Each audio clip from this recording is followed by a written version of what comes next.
Seguimos en Palabra de Campo y es un placer enorme recibir aquí en los estudios a Alejandro Panunzio, que es presidente de la Asociación de Productores de Arándanos de la Mesopotamia y además vicepresidente de la Asociación de Exportadores de Frutas del Hemisferio Sur. Tenemos un montón de puertas posibles para abrir con esta cantidad de cosas que haces. Alejandro, gracias por estar acá. Muchas gracias por la invitación. Por favor. ¿Sabés que siempre que veo los contenidos y las cosas que vos compartís y te escucho hablar muchas veces en otras entrevistas, te tengo muy vinculado a lo que son las actividades regionales, las productivas, donde sabés perfectamente lo que pasa, lo que se vive en cada una de ellas, lo que cuesta producir, estás muy vinculado por supuesto a la fruticultura. ¿Cómo es producir en la Argentina? Bueno, pavada de pregunta, producir en la Argentina. Producir en la Argentina lo que tiene dentro del mundo de la fruticultura y de la horticultura intensiva se da lo mismo. Son procesos a mediano y largo plazo, donde uno llega a un ambiente, como decimos los agrónomos, y ve las potencialidades que tiene, y te imaginas un proyecto, y ese proyecto es a muchos años. Entonces, bueno, quizás la particularidad de Argentina es que tenemos algunos cambios que por algún lado nos tienen curtidos porque estamos acostumbrados a asemejarlos, pero por otro lado hay muchos cambios que en definitiva a veces lo que generan son que los precios relativos, los costos relativos cambian. Entonces, si aparte de eso te gusta el mercado internacional y hacer algo que esté vinculado con la exportación, uno está mirando continuamente oportunidades y las ventajas y desventajas que tenés. Por decir algo, yo por mi mundo, por venir del mundo del riego, nosotros en el mundo de los arándanos producimos y en dos zonas en Argentina, básicamente en el NEA, en Concordia y en Bellavista, con epicentro, después en el NOA con epicentro en Tucumán, y hay una zona, la primera en que esto creció, que fue la provincia de Buenos Aires. Bueno, muy bien. Nosotros acá tenemos en general agua en abundancia. Me tocó este año ir a Marruecos, y Marruecos riega con agua desalinizada del mar los arándanos que produce. ¿Cuánto le cuesta eso? $2.400 por hectárea y por año de costo de agua, de tratamiento. Entonces, uno lo mira y dice, bueno, eso es una ventaja que tiene Argentina en cuanto al agua. Claro. Ellos lo tienen como desventaja. Después, ¿nosotros qué tenemos como desventaja? Y bueno, nosotros, por ejemplo, ahora estamos pagando los insumos por el tema del impuesto país, que yo miro, están viendo algunos si se les coparticipa, no solo coparticipa. No, yo digo, no, eso no hay que coparticipar, eso hay que sacarlo, porque a nosotros nos representa todo un costo. ¿Y qué implicancia tiene el costo? Que perdemos competitividad. Y si perdemos competitividad, perdemos mercados. Y si perdemos mercados, lo que perdemos son puestos de trabajo.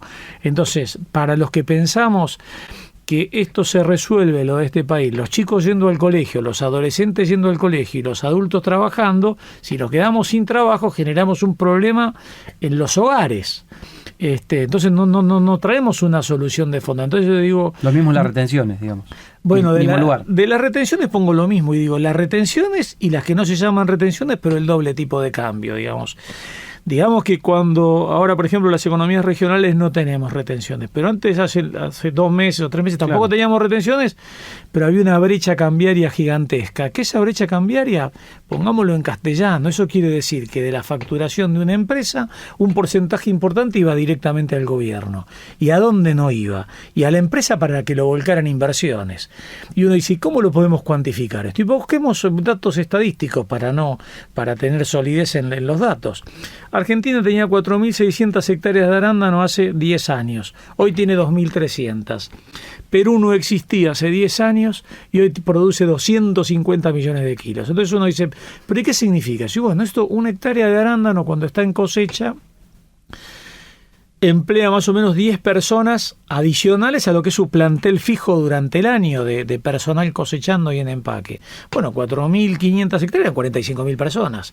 Esas 4.500 deberían haberse convertido en 20.000. Bueno, no, se convirtieron en 2.000. Si alguien me dice, pero no será mucho de 4.500 que había a pensar en 20.000, digo, no, si Perú lo hizo. Si Marruecos lo está haciendo, si México lo hizo, si Sudáfrica lo hizo. O sea, el consumo, por ejemplo, de frutas más después de la pandemia, que todo el mundo empezaron a comer frutas y hortalizas, gente que no le gustaba y dijo, bueno, yo por una cuestión de salud voy a incorporarlo a mi dieta, y después, bueno, descubrió que en realidad era bueno para acompañar con la carne, no nos saque la carne, ¿no? Era como para hacer una dieta más equilibrada. Tal cual. Entonces el mundo está con una demanda enorme de frutas y hortalizas. Venimos de la feria de Berlín, en la que uno ve un movimiento y todos los países exponiéndose con todo de la mejor manera para tratar de captar la atención y los compradores. ¿Y nosotros? Y bueno, y nosotros, bueno, si es por Berlín, el stand argentino primero era muy lindo, muy bonito como siempre, porque uno ve el stand que mide como 30 metros de largo en 3 pasillos con una guirnalda arriba, con una cenefa con el celeste argentino y este nuevo logotipo que tiene la agencia de inversiones de los últimos años que yo diría... a mí me resulta muy emocionante. Cuando lo veo me resulta muy emocionante y bueno, y todas las empresas que vamos, cada uno trata de hacerlo mejor allí y bueno, y conseguir trabajo, conseguir ventas para después conseguir trabajo en cada una de las áreas en las que cada uno trabaja. Por ejemplo, había productores de cerezas, de Patagonia, ¿no? De Mendoza, entonces de cerezas, de peras, de manzanas, de cebolla, de ajo, de cítricos, o sea, del NOA, del NEA, había productores de arándanos, o sea, había una oferta bastante interesante. Es la feria de frutas frescas más grande del mundo, ¿no? Es muy importante estar allí. Así que Argentina estaba bien representada. Y bueno, como hace uno en esta actividad, ¿qué es lo que hace uno? Trata de ir un paso adelante siempre. Entonces, un poco con el cambio de gobierno, entre los que creen que es mejor y los que tienen la esperanza que creen que sea mejor, uno, bueno, apuesta a que la cosa vaya a mejorar y que las economías regionales vuelvan a tener un espacio más importante. Entonces, bueno, había muchas empresas apostando a decir, bueno, vamos a tener una mejor condición, que Dios quiera la tengamos. Apostando porque me quedo con lo que dijiste al principio. Cuando uno inicia en la actividad, mínimo tenés 2 gobiernos. Como mínimo. Como mínimo. Mínimo. Por ejemplo, 2/3. Sí, yo te diría que 3 años ¿No? tres periodos se van, porque uno hace una plantación de estos cultivos frutícolas y vos decís, ese cultivo frutícola es a 15 años. Entonces Claro. estamos hablando casi de 4. Claro. Con lo cual uno dice, bueno, dentro de los que estamos en la fruticultura, más allá de la postura política que tenga cada uno, porque dentro de la profesión hay cosas que acordamos y uno dice, estamos todos de acuerdo que queremos que haya desarrollo en cada una de las áreas productivas, claro, que hay un potencial por explotar. Sí. Bueno, entonces acordemos eso, acordemos una serie de cosas que vos digas, bueno, yo con esto le doy un marco a todos los productores como para que puedan crecer. Y yo te digo, mínimo son 3 gobiernos, y acá si estamos pensando que cambiamos día por día, eso no te favorece, eso te perjudica, ¿no? Los últimos 3 fueron además de 3 signos políticos distintos. Claro, habiendo sido de 3 signos políticos distintos, yo sigo insistiendo que porque lo veo, qué sé yo, por ejemplo, con mis compañeros de facultad, donde trabajo y estoy en el consejo directivo representando a los al claustro de graduados, y bueno, y estamos de todas las orientaciones políticas, desde toda la vida. Obvio. Muchos que ya llevamos como casi 40 años en la facultad, y bueno, pero en definitiva tenemos algunos puntos que son intereses comunes. Entonces hay que hacer más fuertes esos intereses comunes, porque en definitiva esos intereses comunes, cuando uno lo mira, dice, mirá que del otro lado lo que tenemos es un país con más de 50% de pobreza y más de 60% de niños que están en una situación desesperante. Entonces tenemos un compromiso de decir, obligatoriamente tenemos que encontrar puntos en común que se ocupen de ellos, porque los que por ahí, por el motivo que fuere, tuvimos más oportunidades, conjeturamos. Pero acá hay un 60% de niños que están en una situación desesperante. Entonces eso nos tiene que llamar a encontrar algunas soluciones a algunos problemas que nos limitan como para producir y generar. Vuelvo a insistir, trabajo para los adultos y educación para los jóvenes y para los niños. Por supuesto. Ahora que decís esto, mirá, me acuerdo, ayer hablábamos con nuestro compañero analista político del programa y pensaba en que tenés personas de la realidad política de la Argentina que le están deseando al gobierno que le vaya mal, por ejemplo. Digo, pensando en esto, ¿no? Que hay chicos que no están comiendo, ni siquiera están mucho menos yendo a la escuela, ni hablar lo que pasa con la pobreza y con la falta de trabajo, etcétera. Y a la vez pienso en que tenemos, además de ese tipo de referentes políticos para algunos sectores, tenemos además un montón de legisladores de distintos lugares de la Argentina que conocen quizá a la perfección esto que vos estás mencionando, pero que a veces les cuesta hasta ver el horizonte. porque te discuten y por ahí te sacaban una ley subiendo retenciones o poniendo más impuestos o lo que fuere. Ahora o antes, digo, para no ponernos en un momento político de la Argentina. Bueno, yo por eso te digo esto de estos puntos comunes que dentro del área, por ejemplo, que estamos hablando ahora de la fruticultura, tiene, yo creo que hay una serie de pilares en los que podríamos acordar y decir, bueno, estos son 4 o 5 pilares que hacen que la fruticultura se pueda desarrollar.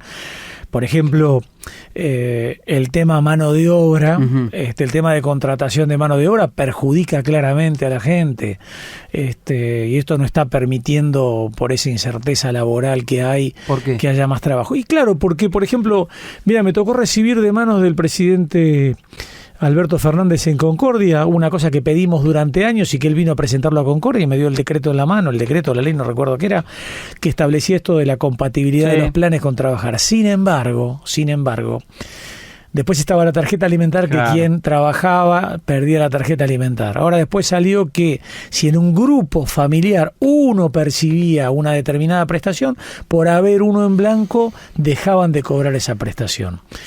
Entonces uno dice, bueno, a nadie le es ajeno que hay gente que sin la ayuda de todos los que podemos ayudar, no puede esperar 2 minutos más. Entonces todo lo que facilite definitivamente esa contratación y que cambie lo que era antiguamente cualquier persona que venía a trabajar en algún lugar lo primero que quería era estar en blanco. No puede ser que hemos trabajado ahora que uno le dice a alguien, el trabajo es en blanco y le dice, no tengo DNI a mano. No, de ninguna manera. Entonces, eso de alguna manera es una cosa que fue un obstáculo y no se terminó de resolver, y hay que pensar que eso, dada la situación que hay, va a permanecer un tiempo. Y después, bueno, hay una cuestión adicional que es para los trabajadores de temporada, porque, digamos, las economías regionales tenemos 2 tipos yo digo colaboradores, porque somos compañeros de trabajo en realidad. Unos que son permanentes, que somos los que trabajamos todo el año en una empresa productora de frutícola. En la época de cosecha, en la época de zafra, hay un montón de gente de más que se suma. Esa gente trabaja no solamente en un cultivo en un periodo y en otros cultivos en otro periodo, sino que durante el periodo de cultivo, de cosecha de ese cultivo, trabaja en varios campos. Entonces la normativa laboral de ninguna manera cubre los requerimientos de esas personas que vienen a hacer esa tarea. No lo cubre. Es absolutamente inflexible para eso. Entonces, cuando alguien dice, pero que si es inflexible habría que flexibilizarlo, miren, póngale la palabra que quiero y yo no le tengo miedo al diccionario. Eso hay que cambiarlo. No, porque no, si no parece que hay palabras que están prohibidas. Yo digo, ¿prohibidas por quién? ¿Quién es quién para prohibirle al otro utilizar una palabra en el diccionario? Lo concreto es que es una tarea que realiza, por ejemplo, una persona de cosecha en un campo, mañana como no hay cosecha en ese campo, cosecha en otro, y terminado esa cosecha se pasa del arándano a la frutilla, o de la frutilla se pasa a la mandarina, o de la mandarina pasa. Entonces eso hay que contemplarlo. No hay una norma que contenga jurídicamente esa gente como debe contenerla.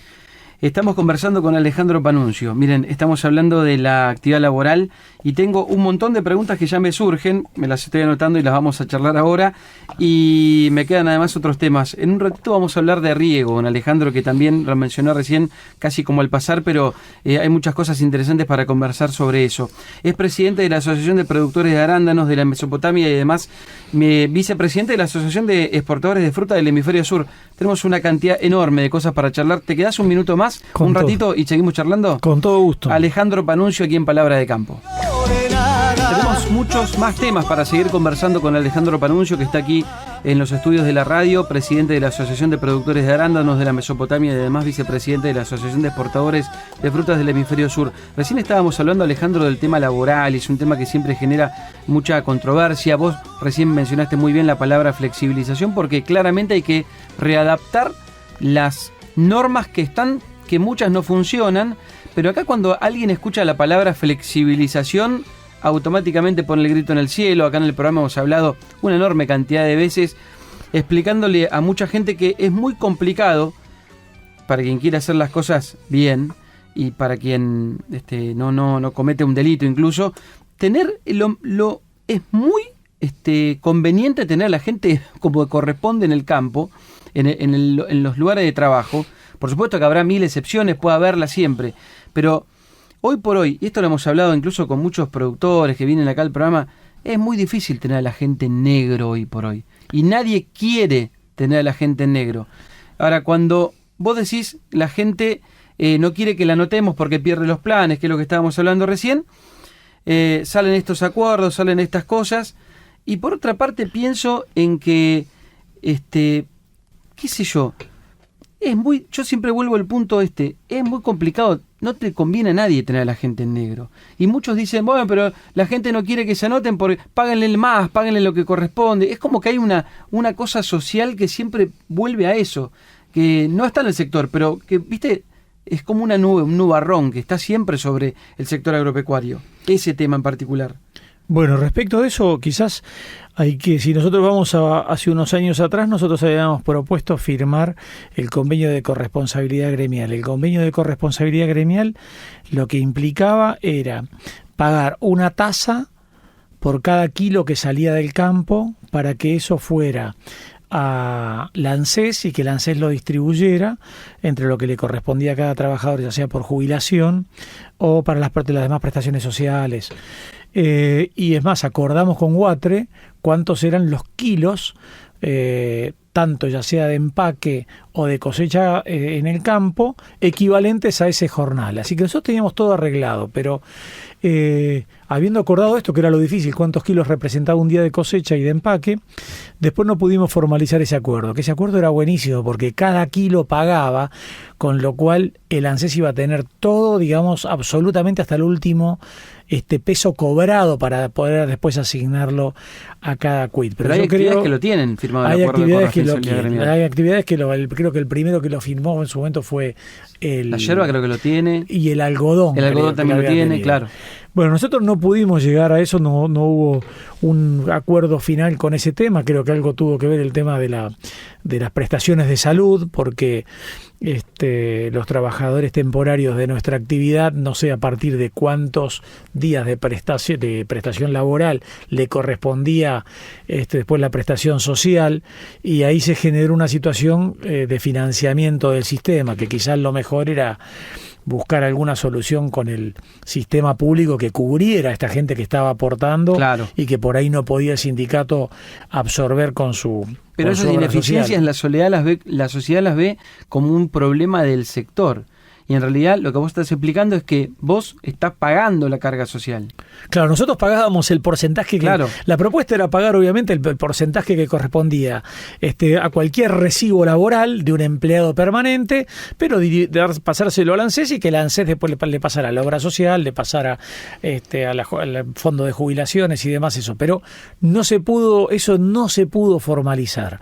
Y la verdad que fue una pena. A esto hay que sumarle después estas inconsistencias entre los distintos planes que había, que algunos inhabilitaban, muchos no, a estar en blanco o no, y la gente decía, yo ante la duda, si tengo un riesgo de perder alguna ayuda social en un momento de una crisis terrible, decían, miren, todo bien, pero yo no quiero correr ese riesgo. O sea que ese decreto en su momento del presidente Fernández no llegó a generar el efecto que todos esperábamos, que era que la gente finalmente confiara que no iba a perder su prestación social y que podía trabajar registrado de todos modos. Eso quizás pudo haber sido porque en realidad eso hubiera funcionado muy bien si se iba superando la crisis y la gente cada vez requería menos de esta ayuda social.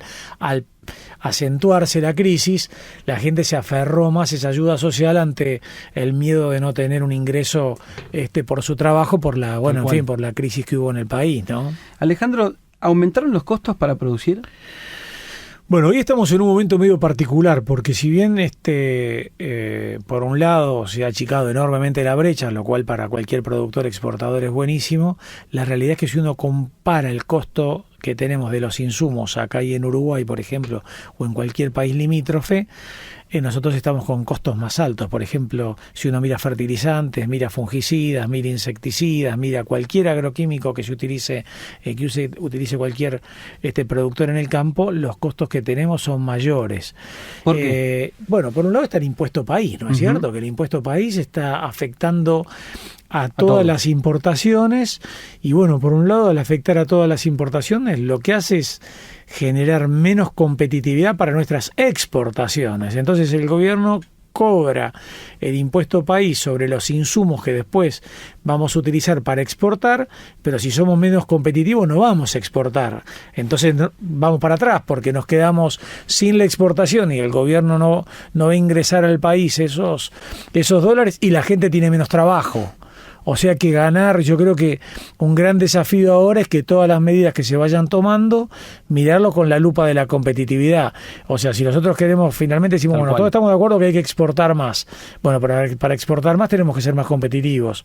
Entonces, bueno, los insumos no deberían costar más caros, o por lo menos no pueden costar todos más caros que en otros países. Por ejemplo, los insumos de empaque, que son muy caros, ¿no? Las cajas, los clamshells, que son las cajitas en los que van todos esos insumos hoy están más caros. Yo creo que la gran madre de la ineficiencia de la producción argentina, la madre, el padre y todos los parientes hacia arriba, es el impuesto a los ingresos brutos.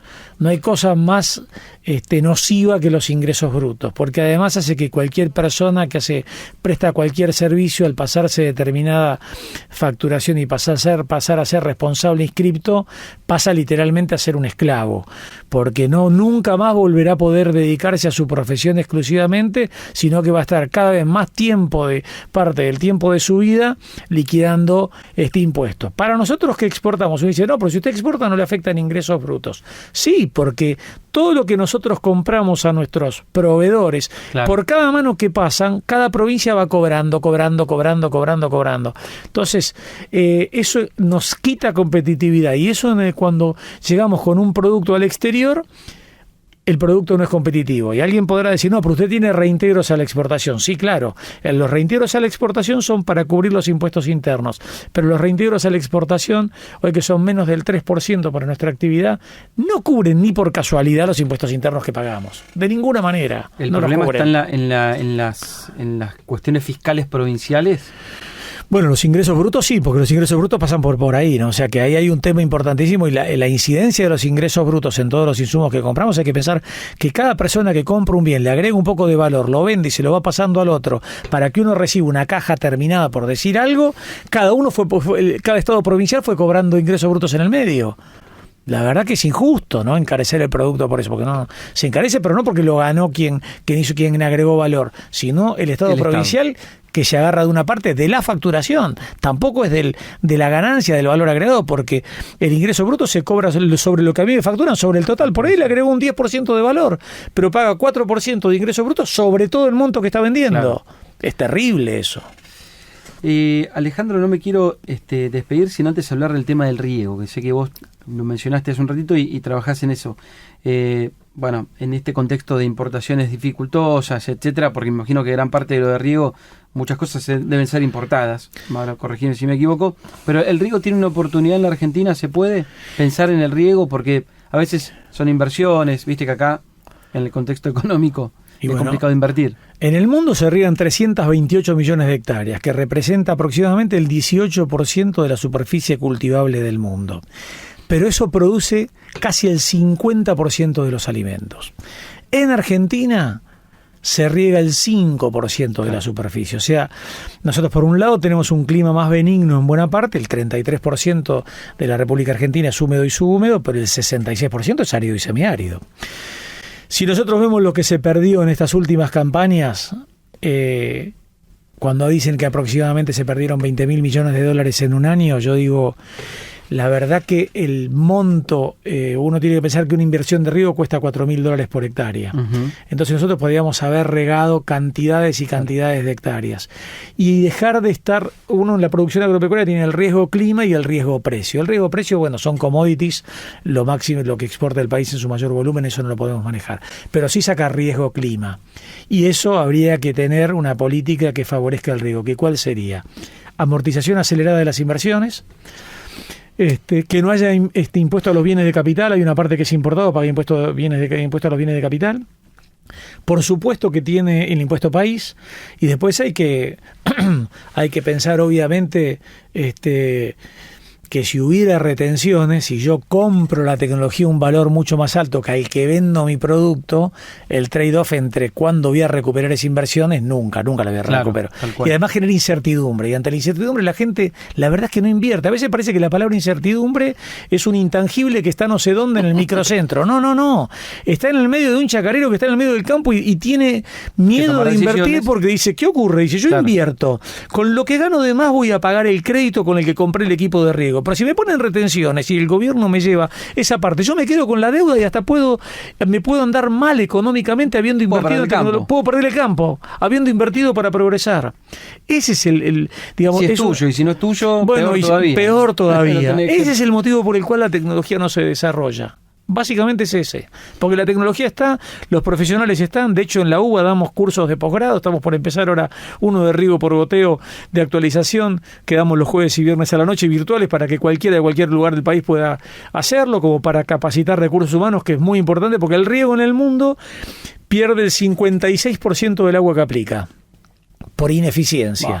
Entonces, ¿cómo hay que hacer para poder desarrollar el riego y hacer una gestión integrada de recursos hídricos para que todos los usuarios del agua estén contenidos, privilegiando que lo primero es la bebida para las personas?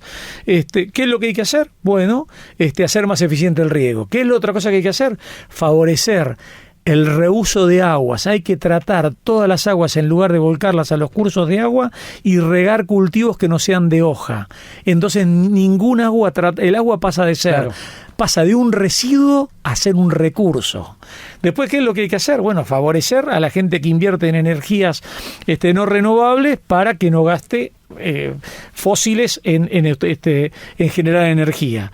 Y así que bueno, hay mucho por hacer en ese rubro. Estamos, ¿no? hay mucho. Bueno, la tecnología está y mucho por tu mirada positivista que dice hay mucho por hacer. Yo digo, ¿cómo se nos fue el tiempo? Lo mejor está por venir. Pero lo mejor está por venir. Me gusta ese mensaje positivista. Alejandro, qué placer haberte invitado y ojalá que podamos repetir.